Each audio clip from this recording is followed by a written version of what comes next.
Hello dear class 12 students. Today I am explaining the general principles and process of isolation of elements. For simplicity you can tell it is metallurgy. Okay. You are familiar with this chapter from class 10, but something is different over here. First of all, you need to know minerals and ores. What is called minerals? What is called ores? You need to know. So minerals, the natural substances in which the metal or their compounds occur in the earth is called minerals.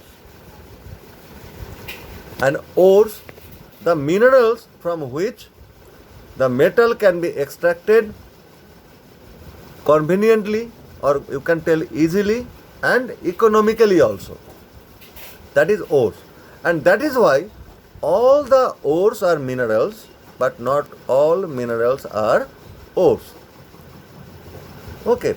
Sometimes you are telling, we are used to tell when you are visiting villages, that this tubewell water contains some iron. But if you want to extract iron from water, it is not easily and not economically. So that is not called the ore of iron. Okay, that is only mineral. Okay, now native ores. Okay, these ores contain native ore. That means these ores contain metals in the free state, like gold, platinum, sometimes silver also. Okay, very less reactive metals or inert metal you can tell. Okay, these are native ores. And another new word, you are familiar with minerals, ores, native ores in class 10. Now one more thing, that is nuggets. Nuggets, nuggets. Sometimes lump of pure metals are also found. These are termed as nuggets. Okay, now occurrence of metals. Elements vary in substances. What I told, elements vary in substances. Okay, among metals like aluminium is the most abundant element or most abundant metal in the earth crust. Okay, it is the third most abundant element in the earth crust. Okay, first most is oxygen, second most is silicon, like this. Okay, iron is the second most abundant metal in the earth crust. Okay, the principal ores of aluminium, iron, copper and zinc have different different ratio in their mixtures. Okay, all places they are not in the same ratio. Okay, now metallurgical processes. The whole processes of obtaining pure metal from its ore is known as metallurgy. It involves the two operations. Okay, number one, crushing and grinding. Crushing and grinding of the ores. Okay, when you collect the ore from the underground deposit, okay, then you need to crush it. That I mean to say, the ores usually occur in nature in the form of big lumps. These lumps are broken into small pieces with the help of crushers or grinders. This process is called crushing. Okay, the small pieces are then reduced to a fine powder with the help of a ball mill or stump mill, and this process is called pulverization. Pulverization, pulverization. Then very important thing is there, it is called concentration of the ore. Okay, what is that concentration of the ore? I mean to say, when the lump of the ore is broken down, then crushing, grinding, and pulverization, that time you need to collect only the ore of particular metal in one side. Okay, that is called concentration. Okay, ores usually contain soil, sand, stones, and other useless silicates. These undesired impurities present in the ores are called gangi. What is called gangi? Okay, the undesired impurities present in the ores are called gangi or matrix. Gangi or matrix. The removal of these impurities from the ore is known as concentration of the ore. Or you can tell it's ore dressing. You can tell it ore dressing. And the process is used to concentrate an ore is called benefaction process. Benefaction process. BENE. FACTION. Benefaction process. Okay. What are they? First of all, physical method. Physical methods related to, first of all, hydraulic separation. You need to wash with water. Okay, hydraulic separation, then magnetic or electromagnetic separation, then froth flotation. All of these you know from class 10. That is why I am not explaining today. Okay, now chemical process. Chemical process. In the chemical process, you are familiar with calcination, roasting, leaching. Okay, what is calcination? Calcination, that means the metal ore is heated below its boiling point in the absence of oxygen or limited supply of oxygen. Absence of oxygen or limited supply of oxygen. Okay, and roasting, same thing. The metal ores are heated strongly below its melting point in the presence of oxygen or adequate supply of air. Okay, very simple. Then leaching.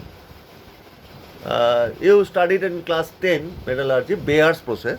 Leaching is approximately the same. Leaching. It involves the treatment of the ore with a suitable reagent so as to make it soluble while impurities remain insoluble. The ore is removed from the solution by suitable chemical method. Okay, like alumina. That is aluminium oxide. It contains some impurities. You know, aluminium oxide is an amphoteric oxide. It can react with acid as well as base.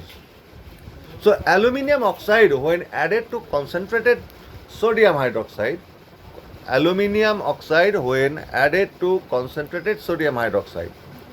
okay, only aluminium oxide react with sodium hydroxide to form sodium meta-aluminate, NaAlO2.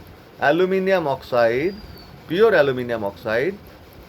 I mean to say, in the ore, many other metal oxides, silicates, many things are present. So only aluminium oxide can react with sodium hydroxide to form sodium meta-aluminate and water. Okay, this sodium meta-aluminate, when treated with pure water, it will form aluminium hydroxide as precipitate. This aluminium hydroxide you can easily separate and heat the aluminium hydroxide. It will form again aluminium oxide, which is pure aluminium oxide. And this process is called leaching or Bayer's process.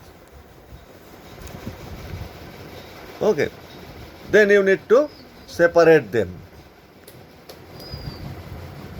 Okay. And in this chapter, the activity series is very important. Activity series or reactivity series. For simplicity, you can write or You know that one: sodium, potassium, calcium, magnesium, aluminium, carbon. Then zinc, iron, lead, hydrogen, copper, silver, like that. What I told: sodium, potassium, calcium, magnesium, aluminium, carbon. One non-metal I have given. Then zinc, iron, lead, hydrogen, copper, silver. You know, above carbon, what metals? Sodium, potassium, calcium, magnesium, aluminium. These metals are above carbon in the activity series. These metal oxides cannot be reduced by carbon or carbon monoxide. Carbon or carbon monoxide.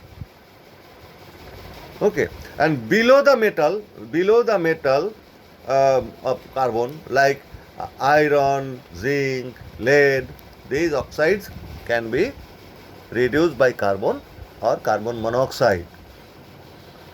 Okay, it will be 100% clear when I will explain the Ellingham diagram.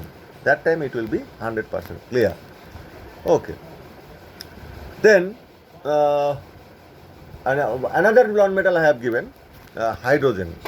So the metals above hydrogen